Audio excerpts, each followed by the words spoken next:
오늘은 사실은 제가 얼마 전에 수확한 국은 자랑하려고 했는데, 저에게 과습 관련해서 댓글을 다신 분이 있었는데, 이게 뭐랄까 몇 년에 걸쳐서 좀 꾸준히 물어보는 질문인 것 같아서 일전에 제가 말씀을 드린 적은 있어요. 근데 이제 이게 어떤 타이틀을 걸어놓고 얘기한 게 아니고 어떤 얘기하다가 나온 얘기라서 여러분들이 검색으로 찾아서 보기는 좀 어렵기 때문에 아무래도 그래서 계속 같은 질문이 이렇게 들어오는 게 아닌가 그런 생각이 들어서 아예 오늘은 타이틀을 걸고 얘기를 해봐야겠다. 그러면 나중에라도 궁금해 하시는 분들이 검색해서 찾아보기 쉽겠다. 그렇게 해서 오늘은 이제 과습 관련해서 실내에서는 과습이 정말 잘 생기는데 왜 노지 환경에서는 과습이 잘 안 생기는가? 그리고 만약에 그런 실외에서 과습이 생긴다면 어떤 조건에서 생기고 그러면 어떻게 해야 하는가? 그런 얘기를 한번 해드리려고 합니다. 그리고 이제 이 얘기를 하기 전에 실내에서 왜 과습이 생기는가에 대한 얘기는 또 얘기할 게 너무 많거든요. 그래서 제가 일전에 올려드린 영상을 한번 쭉 보고 오시면 이제 이 다음부터 얘기를 듣는데 좀 편하시지 않을까 그렇게 생각을 해봅니다. 자, 이제 그러면 왜 실내에서 과습이 생기는가 이걸 이제 이해했다는 전제로 다음 얘기를 해볼게요. 자, 실내에서 과습이 생기는 이유가 뭐였냐면 흙 속에서 현기성 미생물들이 발생을 해서 얘네들이 뿌리를 죽였던 거잖아요. 근데 이 미생물이 바깥에 더 많으면 더 많았지 실내보다 적지는 않은데 왜 그럼 바깥에 사는 식물들은 이 현기성 미생물로 인해서 과습으로 죽지 않는가 라고 하냐면 구조가 달라요. 그러니까 여러분들이 흙의 특성을 한번 생각을 해봐야 돼요. 노지에서 나무가 뿌리를 땅속에 박았다고 생각을 해봐요. 그러면 우리가 과학 시간에 배워서 알고 있지만 이렇게 땅을 이렇게 딱 케이크 자르듯이 잘라가지고 이 절단면을 보면 맨 밑에는 굵은 암석층이 있고요. 그 위에는 좀 주먹만한 그런 돌로 된 자갈층이 있고 그 위에는 고운 흙으로 되어 있는 고운 흙층이 있고요. 그 위에 이제 그 낙엽 같은 게 썩어가지고 만들어진 부엽토층이 있잖아요. 그리고 그 위에 이제 낙엽들이 이렇게 쌓여 있죠. 이러한 지층 구조를 어디서나 가지고 있어요. 그러면 식물이 뿌리를 뻗었다고 생각하면 나무는 뿌리를 굉장히 깊게 뻗잖아요. 그러면 이 나무의 뿌리가 있는 곳이 어디일까요? 부엽토가 많은 토층이 아니고 자갈이나 뭐 굵은 암석 같은 게 있는 깊은 땅에다가 뿌리를 이렇게 뻗어놓고 있겠죠.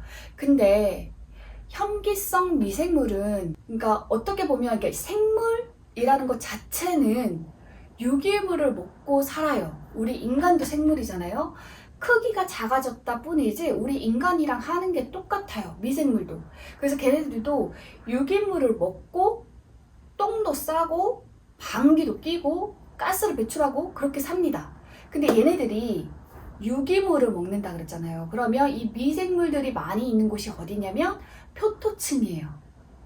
뭐 자갈흙이라던가 암석이라던가 아니면 고운흙이 있는 그렇게 무기질만 있는 곳에 미생물이 있는 게 아니라 낙엽이나 뭐 동물의 사체라던가 이런 유기질이 많이 있는 요 위에 흙 위에 부분에 미생물들이 많이 살게 돼요. 그러다 보니까 설령 물이 가득 차 있더라도 그래서 공기가 산소가 이렇게 공급되지 않더라도 깊은 흙 속에는 미생물의 먹이가 되는 유기물이 거의 없기 때문에 거기서는 미생물이 활동을 하지 않아요.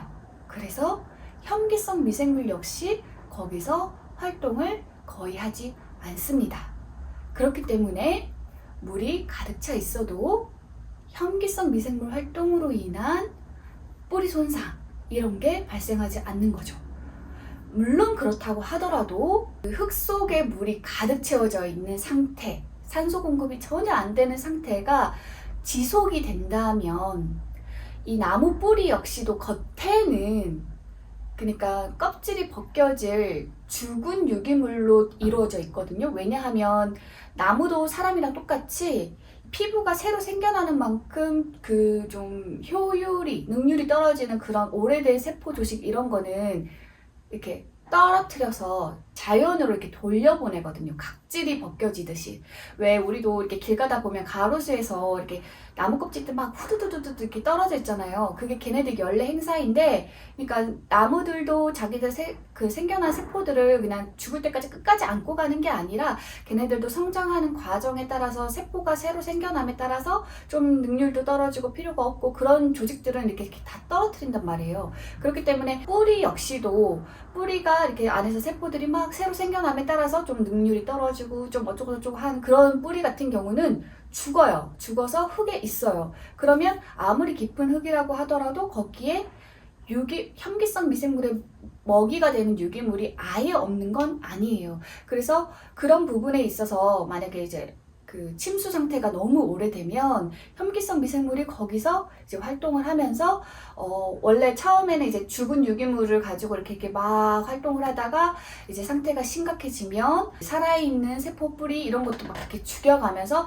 그렇게 해서 결국에는 뿌리의 문제를 일으키기도 합니다. 그런데 이렇게까지 되려면 굉장히 오랜 기간의 침수가 필요해요. 왜냐하면 복원력이 좋거든요. 노지의 경우에는 침수가 되더라도 이것의 복원력이 굉장히 빨라요. 왜냐하면 일단은 지층 구조로 봤을 때 그 가장 밑에는 이제 굵은 암석 이런 게 있잖아요. 그렇기 때문에 물은 중력에 의해서 이렇게 아래로 내려간단 말이에요. 그러면 이렇게 가다가 밑에 막 이렇게 굵은 암석 같은 게 있어. 그러면 그 사이로 이렇게 빠져들어가서 지하수로 이렇게 다 빠져나가 버려요. 그래서 물이 비가 내리면 뭐 흙 표면 위로 이렇게 흘러가기도 하지만 흙 속으로 들어간 물도 계속 밑으로 가다가 뭐 지하수로 빠진다든지 뭐 하기 때문에 결국에는 식물의 뿌리가 있는 그 공간에 물이 그렇게 막 오래 머물지 않아요. 그리고 또 이 자연환경 같은 경우에는 땅속에서 살고 있는 동물들도 되게 많거든요. 미생물이 있다면 이 미생물을 먹이로 하는 동물도 있다는 뜻이거든요. 그 미생물을 먹이로 하는 어떤 작은 벌레, 그러면 이 벌레를 먹이로 하는 뭐 땅강아지, 그러면 이 땅강아지를 먹이로 하는 뭐 두더지, 이런 식으로 먹이사슬이 땅속에도 이렇게 마찬가지로 있기 때문에 얘네들이 미생물들이 먹이 활동을 하는 만큼 이 미생물을 먹이로 하는 또 다른 유기체들이 또 먹이 활동을 하고 이러면서 흙을 막 열심히 파헤치고 다니고 이러면서 계속 흙 속에다가 구멍을 만들어줘요. 그래서 이 구멍을 통해서 공기가 유입이 되기 때문에 자연 상태에서 흙은 설령 비가 내려서 물이 가득 찬다고 하더라도 이게 금방 복원이 됩니다. 그렇기 때문에 쉽게 과습으로 이어지지는 않는 거죠. 근데 이런 자연 환경에서도 과습이 생기는 경우가 있어요. 그래서 그런 경우는 어떤 경우냐면 특수한 경우로는 폭우가 내렸을 때, 정말 이례적인 폭우, 뭐 한 달 가까이 비가 내렸다. 그리고 너무 강수량이 어마어마했다. 그래서 그냥 사람이 잠길 정도로 물이 며칠 동안 있었다. 그러면 그런 상태에서는 거기에 심겨져 있는 식물들도 과습 피해를 입어요. 그리고 또 뭐 옛날 같은 경우는 제가 옛날에 그 태풍 매미가 왔었을 때 김해 봉사활동을 간 적이 있었는데 그때 제가 그렇게 뭔가 침수된 땅을 살면서 처음 방문했던 것 같아요. 그때 거기가 낙동강이었어요. 거기 강둑이 무너져가지고 그냥 이렇게 평지였는데 거기에 전부 이 강물이 다 범람해가지고 침수가 됐던 거예요. 근데 그냥 그 지역에 이렇게 딱 들어서는 순간 굉장한 악취가 제 코를 찔렀거든요. 저는 진짜 너무 깜짝 놀랐어요. 살면서 이런 악취를 맡아본 적이 없었거든요. 그래서 이제 가서 봉사활동을 하면서 이렇게 보니까 그 마을에 심겨져 있던 모든 작물들이 초토화된 것은 물론이거니와 집 앞에 있는 뭐 감나무라던가 아니면 포도나무 이런 거 심어 놓은 것까지 전부 바싹 말라 죽어 있는 거예요.